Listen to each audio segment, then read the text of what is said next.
Today we're going to look at 3-2 day 1.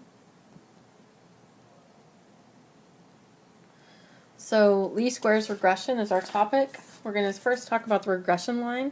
So suppose that y is a response variable plotted on the vertical axis and x is an explanatory variable plotted on the horizontal axis. Then the equation is y hat equals a plus bx. A is the y-intercept. B is the slope. So a little bit different than what we use in algebra.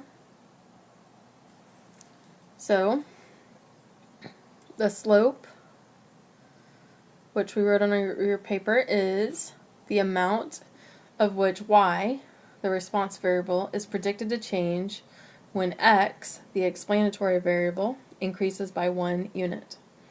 And then a, the y-intercept, is the predicted value of y, the response variable, when x, the explanatory variable, equals 0.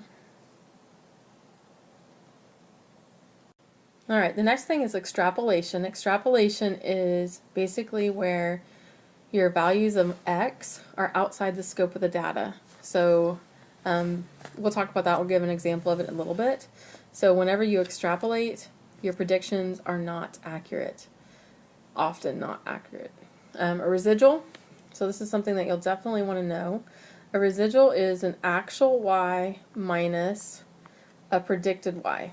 Right? So this is the actual, and this is the predicted. So an actual y minus the predicted y, and that's what a residual is. The least squares regression line, also known as the line of best fit, is a line that describes how a response variable y changes as an explanatory variable x changes. And then the equation of least squares regression line, how to find b and a when given r, the standard deviation of x, the standard deviation of y, the mean of the x's, x bar, and the mean of the y's, y bar. So there's two, both formulas are on the formula sheet. So b, the slope, has to be found first, and it's the correlation times the standard deviation of the y's divided by the standard deviation of the x's. So make sure you rewrite that on your paper there. It's upside down. And then r is equal to the correlation like we talked about before. You can tell when to use this because they will give you all of these parts, and that'll kind of be your clue that you need to use these formulas.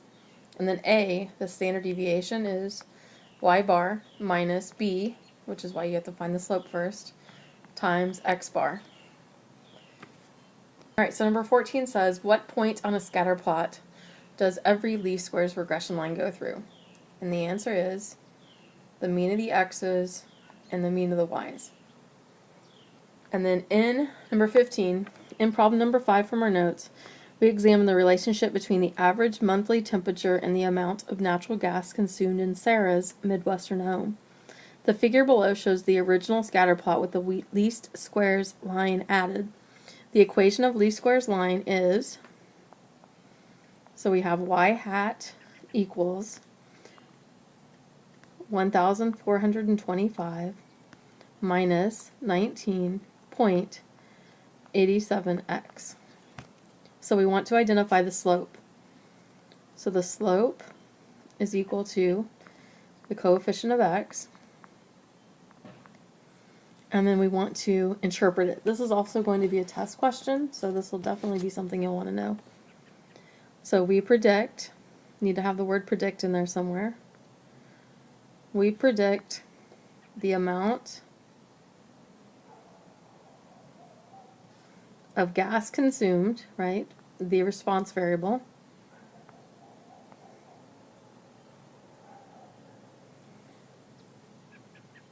In Sarah's home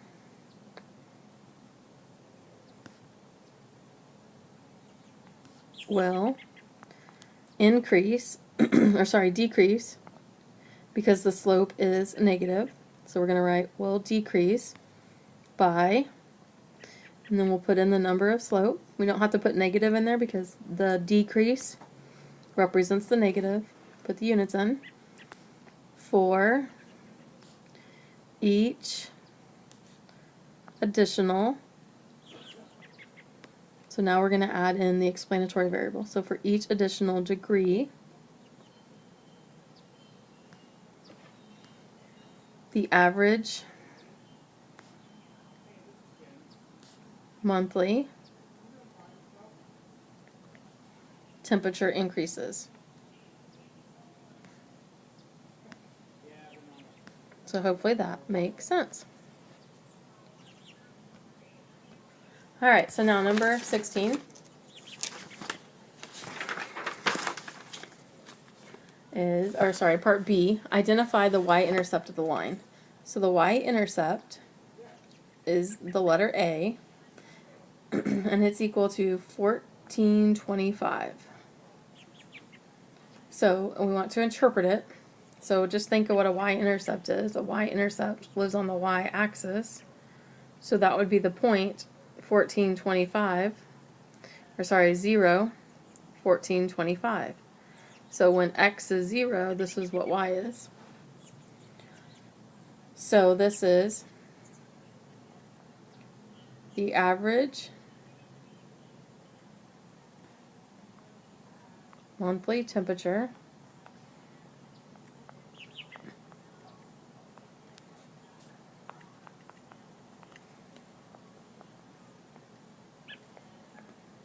is 0. The amount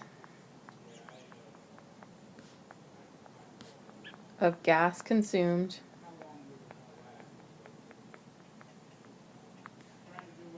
is 1,425 cubic feet. Okay? So then it says, explain why this is risky. So if we look back at number 5 and look at the data, 0 is not an x. It's not a, is smaller than the smallest data on number 5. So the reason why it's risky to use this is because it's an extrapolation. So flip back to number 5. Sorry, I was trying to talk and write at the same time. So flip back to number 5 and look at where 0 falls, and you can see that 0 is smaller than the last piece of data. So therefore 0 is an extrapolation because it's outside the data. Part C says, use the regression line to predict the amount of natural gas Sarah will use in a month with an average temperature of 30 degrees Fahrenheit. So we start with the formula, and we just plug in the value. So average temperature of 30 is the response variable, which is x. So everything else stays the same. You need to show your work. You actually have to show how you write this formula down and plug the number in. And then after that, you can do the rest in your calculator. But this is required. So y hat is equal to 828.9 cubic feet. So basically, interpreting that is when the temperature is 30 degrees Fahrenheit, the amount of gas consumed will be about 829 cubic feet. All right, part D. Part D says, would it be appropriate to use this regression line to predict Sarah's natural gas assumption in future month with an average temperature of 65 degrees? Justify your answer. So again, if you flip back to number 5 in your notes, you can see that the largest value on the x-axis that has a corresponding point is about 57 or 58. So 65 is beyond that. So therefore it's an extrapolation. So the answer is no. It's an extrapolation.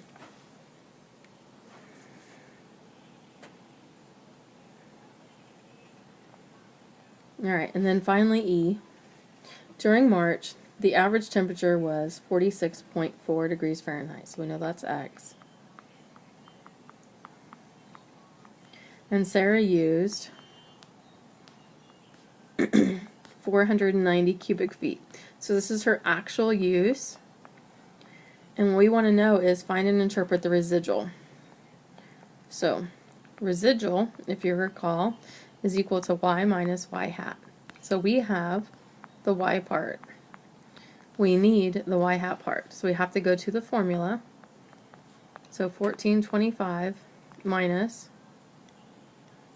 19.587, sorry, 19.87 times 46.4. So we plug that in our calculator and we get 503.3. So that's what goes where y hat was. We subtract these two variables, or these two amounts, and we get 13.03, negative 13.03. So because it's negative, if you think of what this looks like on a line, this basically has a negative slope. If the actual is 490, the predicted is 503. So the predicted is going to lie on the line. So this is where like the x is 46.4. The predicted would be about 503. The actual is 490, which is less than that. So that means that we over predicted it. This is the actual, this is the predicted. So you can see that we're underneath, the actual is underneath the line of best fit. So this is an underestimate, or sorry, an overestimate, because our actual amount is smaller than the predicted amount. So that's what that negative residual means. So basically, let's go ahead and interpret the amount of gas consumed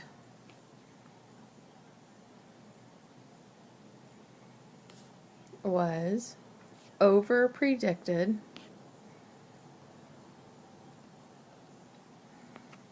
by 13.03 cubic feet.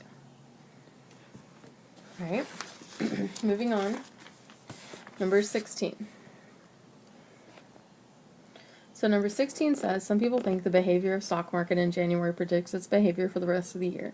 Take the explanatory x to be the percent change in the stock market. Okay, so you can read the rest. If you look at this problem, notice that they give us the x bar, the s of x, the y bar, the s of y, and the r. So that's important. That's kind of our clue that we need to use those formulas. And a lot of times they'll give us that information in a table, which again is our clue. So find the equation of the least squares line. So that means that we need to find the slope and we need to find the y-intercept. So the slope is r times standard deviation of y's over the standard deviation of x's. So r, the correlation is given 0.596 times the standard deviation of y's, which is 15.35, divided by the standard deviation of the x's. Again, this information is required. You have to show where you plug in the numbers, and you can do the rest in your calculator. So we get 1.71. A is equal to y bar minus b times x bar. Y bar is given. It is 9.07. B is what we found previously, 1.71. X bar is given, 1.75. So again, you have to show where you're plugging those numbers into the formula. Plug it now into your calculator and you get 6.08. Okay, so the equation of the line is index change. So again, making sure that we use the variable. So it's index change hat equals the y-intercept plus, because the slope is positive, 1.71 times what the x variable represents, which is percent change.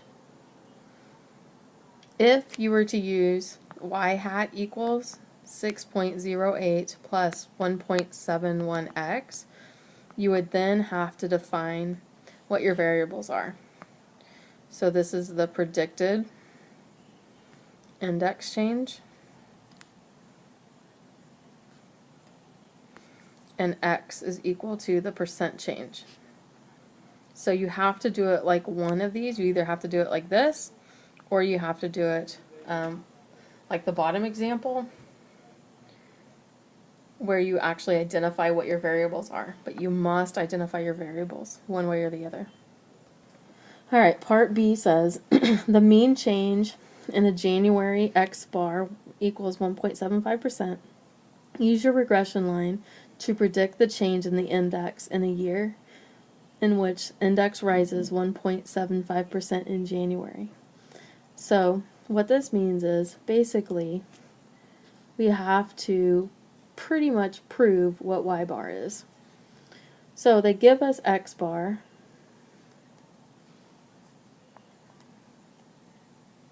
Okay, they give us, X bar. So because they give us X bar, we know that we have to use the formula that has Y bar and X bar in it. So, A, we know from the regression line is going to be 6.08. Y bar, we don't know what it is. B, we know from the equation that that is going to be minus because the formula has a minus. And then B is 1.71, and then times the X bar, which is 1.75. So we basically just use algebra. So multiply negative 1.71 times 1.75 and add it to 6.08, and you get 9.07. Which, if you look at the data that was given, you can see that Y bar is indeed 9.07. So they're just showing you that that's basically what that means, or what its interpretation is. Alright, on C. What percent of the observed variation in yearly changes in the index is explained by the straight line relationship with the change during January? So on this one, that description is basically describing R squared. So the percent of observed variation is also known as R squared. That can be explained by the regression line. So you're going to take the R value that's given, make that a 9, and you're going to square it, and that will give you R squared. So it's 0.03552.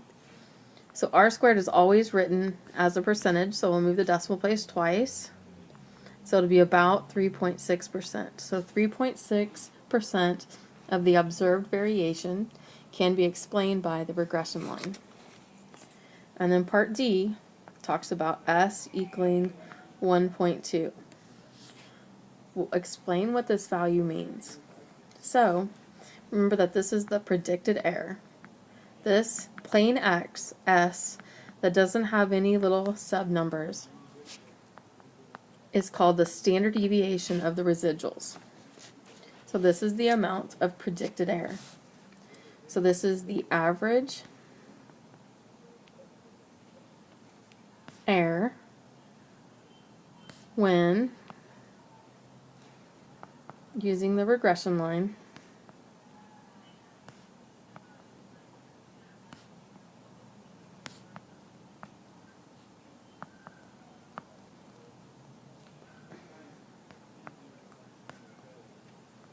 .6%. Okay. Number 17. So number 17 we will do in class tomorrow and go over it a little bit more in detail. You probably already know how to do most of it, but I want to make sure that you can plug all of this into your calculator. So I will see you tomorrow.